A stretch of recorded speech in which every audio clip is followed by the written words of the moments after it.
Hello everyone, आज हम पढ़ेंगे आयोनाइजेशन एनर्जी के बारे में। तो शुरू करते हैं इसकी डेफिनेशन से। आयोनाइजेशन एनर्जी क्या होती है? सबसे पहले देखो किसी भी, जैसे मान लो मेरे पास गैसियस मेटल है, इसमें से मैंने एक इलेक्ट्रॉन निकाला, क्या बन गया? मेटल का कटायन बन गया।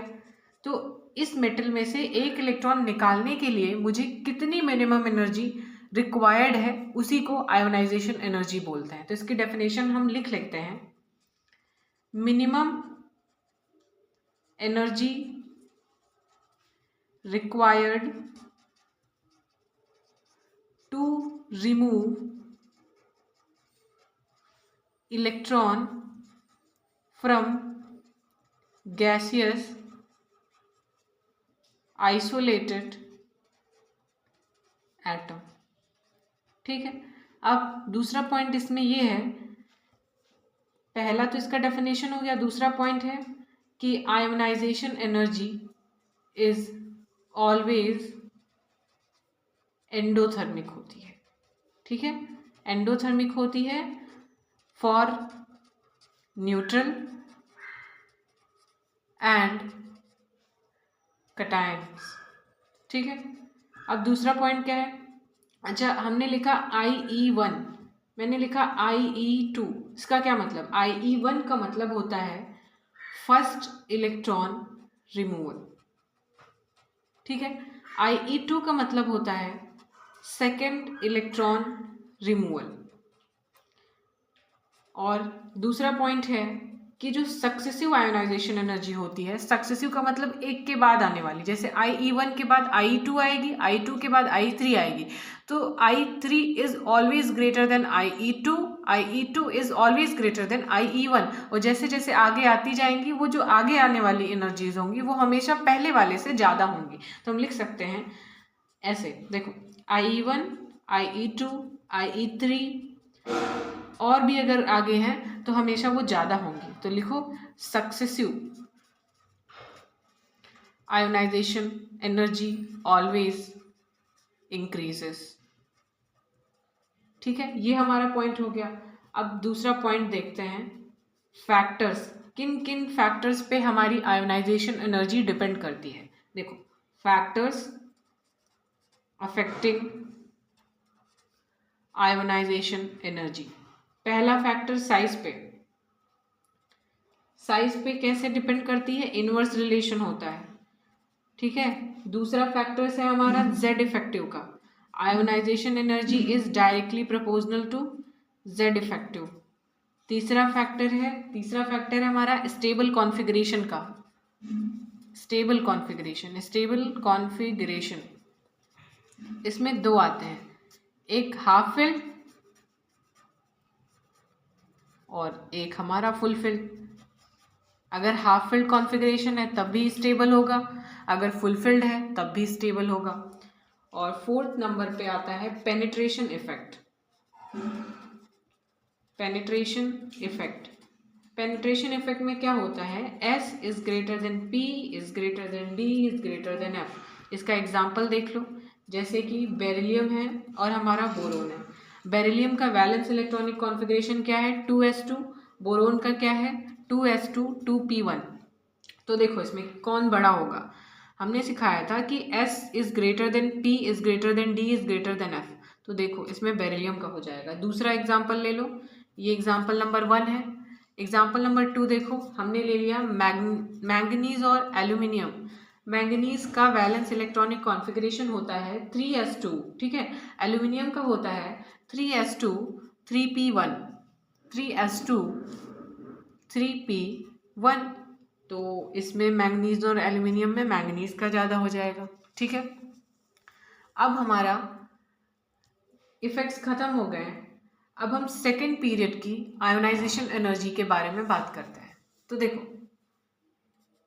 सेकेंड पीरियड, उसके लिए आपको पीरियोडिक टेबल के सेकेंड पीरियड में जितने भी एलिमेंट्स होते हैं वो याद होने चाहिए। तो देखो, lithium, beryllium, boron, carbon, nitrogen, oxygen, fluorine और हमारा नियोन। ठीक है, अब इन सब का वैलेंस इलेक्ट्रॉनिक कॉन्फ़िगरेशन लिखना आप लोगों को आना चाहिए। अगर नहीं आता है तो आप कमेंट बॉक्स में लिख देना, मैं उस पर भी वीडियो बना दूंगी। देखो लिथियम का क्या होता है 2s1, बेरिलियम का क्या होता है 2s2, बोरोन का 2p1, ठीक है। फिर कार्बन है हमारा, कार्बन का 2p2, नाइट्रोजन का 2p3, ऑक्सीजन का 2p4, फ्लोरीन का 2p5, नियोन का 2p6।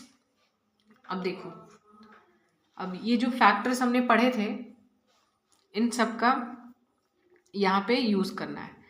नियोन 2p6 सबसे ज्यादा स्टेबल है, क्यों?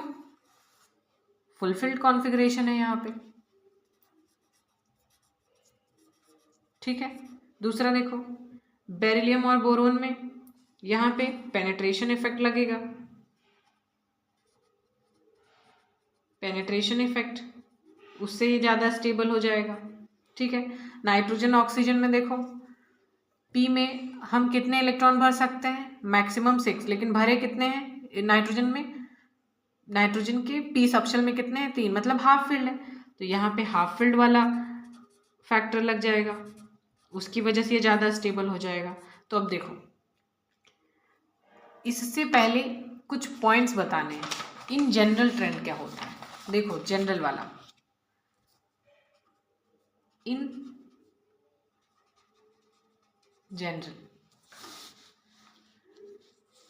जनरल हमारा जो ट्रेंड होता है, अगर हम लेफ्ट टू राइट जाएंगे पीरियोडिक टेबल में तो हमारी आयोनाइजेशन एनर्जी इंक्रीज होगी। अगर हम टॉप टू बॉटम जाएंगे पीरियोडिक टेबल में, टॉप टू बॉटम का मतलब ऊपर से नीचे आएंगे ग्रुप में, तो हमारी आयोनाइजेशन एनर्जी घटेगी। ये इन जनरल होता है जो हमें याद रखना है, ठीक है। तो इन जनरल देखो, सेकेंड पीरियड में हम लेफ्ट टू राइट जा रहे हैं, सेकेंड पीरियड में लिथियम से लेके नियोन तक लेफ्ट टू राइट है, तो हमारा लेफ्ट टू राइट बढ़ना चाहिए, तो ठीक है बढ़ा दो, बढ़ा दिया हमने। लेकिन बेरिलियम और बोरोन में एक्सेप्शन क्या हो जाता है, यहाँ पेनिट्रेशन इफेक्ट की वजह से बेरिलियम का ज़्यादा हो जाता है, होना चाहिए था बोरोन का इन जनरल, लेकिन बेरिलियम का ज़्यादा हो जाता है, क्यों? पेनिट्रेशन इफेक्ट लग जाता है। फिर से नॉर्मल चलेगा, यहाँ तक नॉर्मल। अब नाइट्रोजन ऑक्सीजन में ऑक्सीजन का ज़्यादा होना चाहिए था, लेकिन नाइट्रोजन का ज़्यादा हो जाता है, क्यों? क्योंकि यहाँ हाफ फिल्ड वाला कंसेप्ट लग जाता है, उसकी वजह से ये ज़्यादा स्टेबल हो जाता है। फिर से नॉर्मल चलेगा हमारा, और फिर यहाँ नियोन तो ज़्यादा होगा ही, क्यों ज़्यादा होगा? क्योंकि इसके पास फुल फिल्ड है। तो हमारा सेकेंड पीरियड की ख़त्म हो गई। ये ऐसे याद रखना, सबसे ज़्यादा किसका होगा? नियोन का, फिर फ्लोरीन का, फिर ऑक्सीजन का नहीं, फिर नाइट्रोजन का ज़्यादा होगा, फिर ऑक्सीजन का आएगा, उसके बाद कार्बन, फिर बोरोन का नहीं होगा, फिर बेरिलियम का होगा, उसके बाद बोरोन का होगा, सबसे लास्ट में लिथियम का होगा। अब हम थर्ड पीरियड का देख लेते हैं। देखो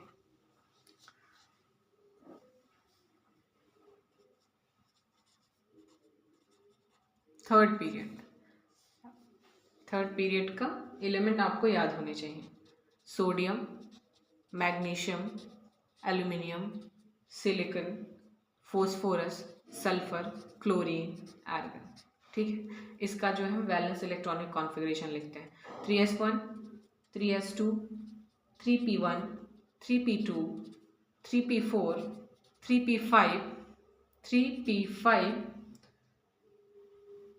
क्लोरीन का होगा 3p5, सल्फर का होगा 3p4, फॉस्फोरस का होगा 3p3, ठीक है। आर्गन का होगा 3p6। अब इसमें भी देखते हैं क्या क्या लग सकता है। देखो यहाँ मैंगनीज पे गड़बड़ होगी, और कहाँ गड़बड़ होगी? फॉस्फोरस और सल्फर में फॉस्फोरस की गड़बड़ होगी, यहाँ आर्गन की गड़बड़ होगी। इन जनरल हमने क्या पढ़ा है, हम जब लेफ्ट टू राइट जाएंगे पीरियड में तो बढ़ेगी आयोनाइजेशन एनर्जी। तो देखो आर्गन की ज़्यादा, फिर क्लोरीन की, फिर सल्फर की होनी चाहिए थी, लेकिन फॉस्फोरस की ज़्यादा हो जाती है क्योंकि इसके पास हाफ फिल्ड है, हाफ फिल्ड वाला कंसेप्ट लगेगा। आर्गन में फुल फिल्ड वाला कंसेप्ट लगेगा, और यहाँ पे वही पेनिट्रेशन इफेक्ट लगेगा, ठीक है, पेनिट्रेशन इफेक्ट लगेगा। अब मैं लिख देती हूँ एक बार, क्योंकि उसमें थोड़ा पास हो गया तो समझ नहीं आ रहा होगा। देखो सबसे ज़्यादा आर्गन का, फिर क्लोरीन का, फिर सल्फर का होना चाहिए था लेकिन फॉस्फोरस का हो जाता है, उसके बाद सल्फर का, ठीक है। फिर सिलिकॉन का, फिर एल्यूमिनियम का होना चाहिए था लेकिन मैंगनीज का ज़्यादा हो जाता है, उसके बाद एल्यूमिनियम आएगा और सबसे लास्ट में हमारा सोडियम आएगा। तो देख लो, सबसे ज़्यादा आर्गन, फिर क्लोरीन, फिर सल्फर नहीं फॉस्फोरस, उसके बाद सल्फर आएगा, फिर सिलिकॉन, फिर एल्यूमिनियम आना चाहिए था लेकिन मैंगनीज आ जाता है, उसके बाद एल्यूमिनियम, फिर सोडियम। तो ये ऑर्डर हो गया थर्ड पीरियड का, ठीक है। अब हम शुरू करते हैं ग्रुप्स में। तो एस ब्लॉक का पहले देखें या पहले जो है पी ब्लॉक का देखें? पी ब्लॉक का देखते हैं, क्योंकि एस ब्लॉक में ज़्यादा है नहीं, नॉर्मल चलता है। थर्ड पीरियड और सेकेंड पीरियड की आयोनाइजेशन एनर्जी के ऑर्डर आप लोगों को याद होने चाहिए, जैसे बताया कैसे क्यों क्या होता है, एक्सेप्शंस क्या होते हैं वो भी याद होने चाहिए। अब हम शुरू करते हैं पी ब्लॉक का। देखो 1 मिनट, पी ब्लॉक पे आ जाओ। पी ब्लॉक देखो, पी ब्लॉक में क्या दिक्कत होती है। पी ब्लॉक में 15th 16th 17th 18th इन ग्रुप में नॉर्मल चलता है, कोई एक्सेप्शन नहीं होता। मतलब हम टॉप टू बॉटम जाएंगे, टॉप से बॉटम जाएंगे तो क्या होगा, आयोनाइजेशन एनर्जी डिक्रीज होनी चाहिए, डिक्रीज होती है, कोई एक्सेप्शन नहीं होता है। एक्सेप्शन कहाँ होता है? 13th और 14th ग्रुप में। 13th में ग्रुप में कौन कौन से एलिमेंट्स आते हैं हमारे? देखो, बोरोन, एल्यूमिनियम, गैलियम, इंडियम और थैलियम, ठीक है। 14th में कौन कौन आते हैं? 14 में आते हैं कार्बन, सिलिकॉन, जर्मेनियम, टिन और लेड, ठीक है। तो हमने इन जनरल क्या पढ़ा है? इन जनरल याद रखना, इन जनरल हमने पढ़ा है टॉप टू बॉटम जाएंगे आयोनाइजेशन एनर्जी डिक्रीज होगी। तो आ जाओ ऊपर से, बोरोन से एल्यूमिनियम में जाओगे, डिक्रीज होनी चाहिए है। फिर एल्यूमिनियम गैलियम में थोड़ा उल्टा हो जाता है। क्या दिक्कत होता है? एल्यूमिनियम का ज़्यादा होना चाहिए था लेकिन गैलियम का ज़्यादा हो जाता है, ये एक्सेप्शन है, ठीक है। उसके बाद फिर नॉर्मल चलेगा, फिर थैलियम का हो जाएगा। मतलब गड़बड़ कहाँ हो रही है? एल्यूमिनियम गैलियम में, इंडियम थैलियम में। फिर इसमें आ जाओ 14th ग्रुप में, हम जैसे जैसे नीचे जाएंगे हमारी आयोनाइजेशन एनर्जी घटनी चाहिए इन जनरल, तो घटा दो।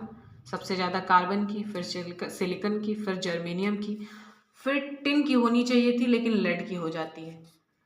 तो 13th ग्रुप का लिखो, क्या ऑर्डर बनता है 13th ग्रुप का? 13th ग्रुप का ऑर्डर बनता है सबसे ज़्यादा बोरोन का, फिर थैलियम का ज़्यादा होता है, ठीक है, याद रखना। उसके बाद फिर गैलियम का, गैलियम के बाद एल्यूमिनियम का और फिर इंडियम का, ओके। इसको याद कैसे रखना? देखो BTL और ये गैलियम, एल्यूमिनियम और इंडियम है, तो ऐसे याद रखना, BTL बतल और गैलियम का G, एल्यूमिनियम का A, इंडियम का I, गई।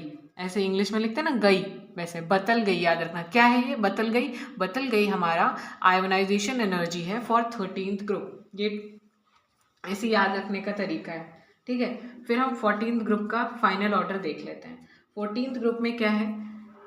कार्बन, सिलिकॉन, फिर जर्मेनियम, फिर टिन का होना चाहिए था लेकिन लेड का हो जाता है, उसके बाद टिन का, ठीक है। तो चांद सी जिंदगी पिया बिन सूनी, इसको ऐसे याद रख लेना, ठीक है, ये ट्रिक बन सकती है।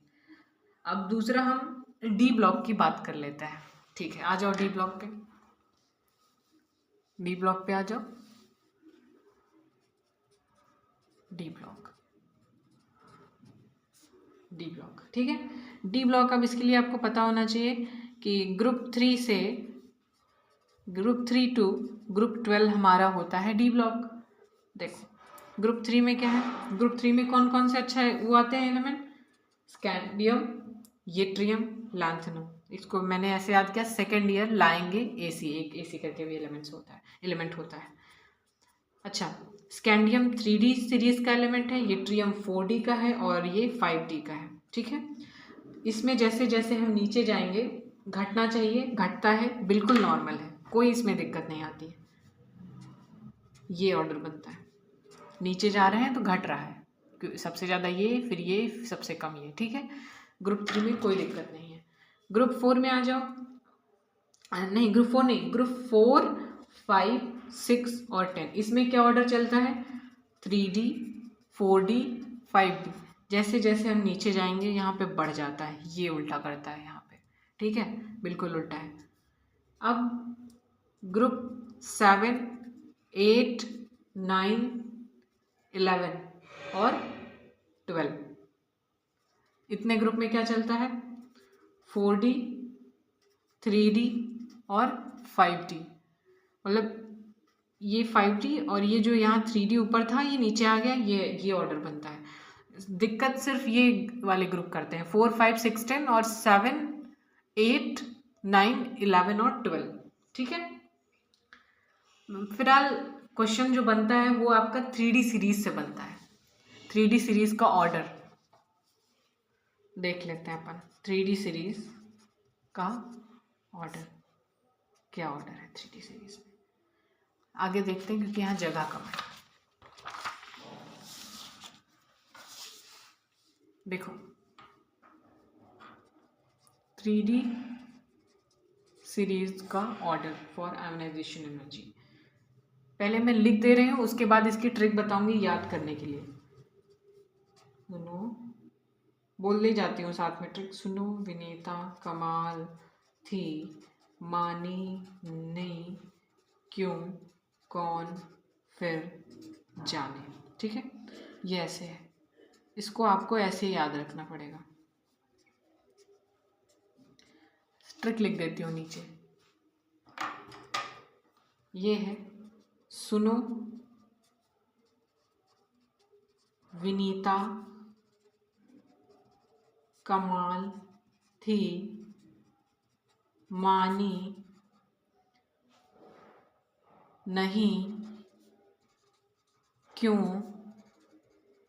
कौन, फिर, जाने। ये एनसीईआरटी क्लास 12th में दिया है, इस वजह से याद रखना बहुत इंपॉर्टेंट है। 3D series ionization energy order, IE1 order, ऐसे ही याद रखना। जैसे जैसे इधर जाएंगे बढ़ता जाएगा। सुनो विनीता, सुनो विनीता, कमाल, थी, मानी, नहीं, क्यों, कौन, फिर, जाने। ठीक है, ये खत्म हो गया। तो एक पॉइंट है जो लिखना जरूरी है, तो लिख लो। पॉइंट है except third group IE of 5D series, IE of 5D series is maximum due to lanthanide contraction। दूसरा पॉइंट है डी ब्लॉक के लिए ही, first element of each series, first element of each series का minimum होता है ionization energy. और दूसरा पॉइंट है last element of each series, last element जो होगा उसका होगा मैक्सिमम आयोनाइजेशन एनर्जी। अच्छा, क्यों ऐसा हो रहा है? हमने सिखाया था सीरीज जो है वो पीरियड में चलती हैं, पीरियड में हम लेफ्ट टू राइट जाते हैं, मतलब इधर से पीरियोडिक टेबल में जब आप इधर से इधर जाओगे, ये लेफ्ट टू राइट हो गया हमारा, तो हमारी आयोनाइजेशन एनर्जी बढ़ती है। मतलब जो एलिमेंट नॉर्मल गैसेस के पास आएगा उसका मैक्सिमम होगा आयोनाइजेशन एनर्जी, और जो एल्कली मेटल में होगा लेफ्ट साइड उसकी आयोनाइजेशन एनर्जी कम होगी। तो फर्स्ट एलिमेंट हमेशा तो लेफ्ट साइड होगा तो उसकी मिनिमम होगी आयोनाइजेशन एनर्जी। जो लास्ट एलिमेंट होगा वो नोबल गैसेस के पास चला जाएगा, नोबल गैस मतलब स्टेबल कॉन्फ़िगरेशन, तो उसकी आयोनाइजेशन एनर्जी मैक्सिमम हो जाएगी। आई बात समझ में? तो हम ये भी लिख सकते हैं maximum ionization energy in periodic table is for noble gases. क्यों? इसका रीजन भी हम लिख सकते हैं, due to stable configuration for noble gases, due to stable configuration. Stable क्या क्यों है? फुलफिल्ड है। ठीक है, ये हो गया। अब एक और छोटा सा टॉपिक बचा है जो इम्पोर्टेंट है, नीट में पूछ सकता है, बोर्ड में भी अगर पेपर टफ बना तो हो सकता है। तो हमारा जो है बनता है टॉपिक हाउ टू फाइंड या फिर how to write ionization energy. Ionization energy हम लिखते कैसे, वो तो ट्रेंड्स थे जो मैंने बता दिए। देखो जैसे हमने लिखा IE2, इसका क्या मतलब है? IE2 का मतलब सेकेंड इलेक्ट्रॉन रिमूव होगा, इसका ये मतलब है ना। मतलब फर्स्ट रिमूव हो चुका है, इसका तो यही मतलब है ना। सेकंड का क्या मतलब है? सेकंड इलेक्ट्रॉन रिमूव होगा, मतलब पहला पहले से ही रिमूव कर दिया गया, हमें रिमूव करने की जरूरत बिल्कुल भी नहीं है। ठीक है, तो ये बहुत इंपॉर्टेंट लाइन है क्योंकि इसमें बहुत कंफ्यूजन होता है। IE2 बच्चे 2 इलेक्ट्रॉन निकाल देते हैं, लेकिन IE2 में अब हमें जो है अगर IE2 निकालने के लिए बोला है तो आप सिर्फ 1 इलेक्ट्रॉन रिमूव करना, एक हम मान के चलेंगे कि उसने रिमूव करके हमें दिया है। ठीक है, IE2 मतलब सेकेंड इलेक्ट्रॉन रिमूव होगा, इसका क्या मतलब फर्स्ट रिमूव हो चुका है, हमें रिमूव करने की जरूरत बिल्कुल भी नहीं है। ठीक है, तो ये भी साथ में लिखो। कॉन्फ़िगरेशन मतलब इलेक्ट्रॉनिक कॉन्फ़िगरेशन में से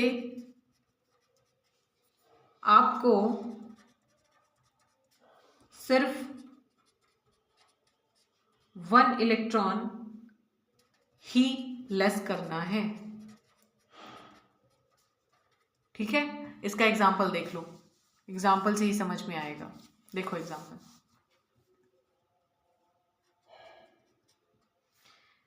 हम लेते हैं सोडियम, मैग्नीशियम, एल्यूमिनियम, सिलिकॉन। जैसे हमसे बोला है इसका IE2 का ऑर्डर लिखो। ठीक है, तो सबसे पहला क्या होता है कि हम वैलेंस इलेक्ट्रॉन जो भी दिया है आयोनाइजेशन एनर्जी निकालने के लिए, वैलेंस इलेक्ट्रॉन लिख लो। वैलेंस इलेक्ट्रॉन सोडियम का 3s1 है, मैग्नीशियम का 3p2 है,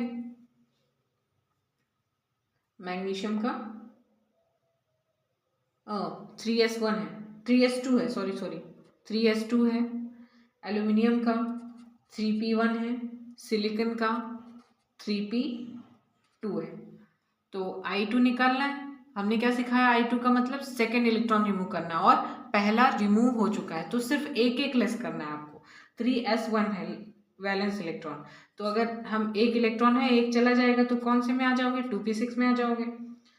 मैग्नीशियम 3s2 है, क्या बचेगा? 3s1 बचेगा। ये 3p1 है, क्या बचेगा? 3s2 में आ जाएंगे। ये 3p2 है, क्या आ जाएगा? 3p1। तो अब देखो 2p6 फुलफिल्ड है, सबसे ज़्यादा स्टेबल। फाइनल ऑर्डर लिखो, सबसे ज़्यादा किसका होगा? सबसे ज़्यादा होगा हमारा सोडियम का। अब इसके बाद देखो 3s1 3s2 में 3s2 फुलफिल्ड, फिर एल्यूमिनियम का। ठीक है, अब क्या बचा है? 3p1 और 3s1, तो ये देखो हाफ फिल्ड हो गया ना। फिर मैग्नीशियम का, उसके बाद सिलिकॉन का। समझ गए? इस तरह लिखना होगा। इसी तरह अगर IE3 निकालने के लिए बोलेगा तो मतलब हमें थर्ड इलेक्ट्रॉन रिमूव करना है, मतलब 2 इलेक्ट्रॉन पहले से ही रिमूव हो चुके हैं।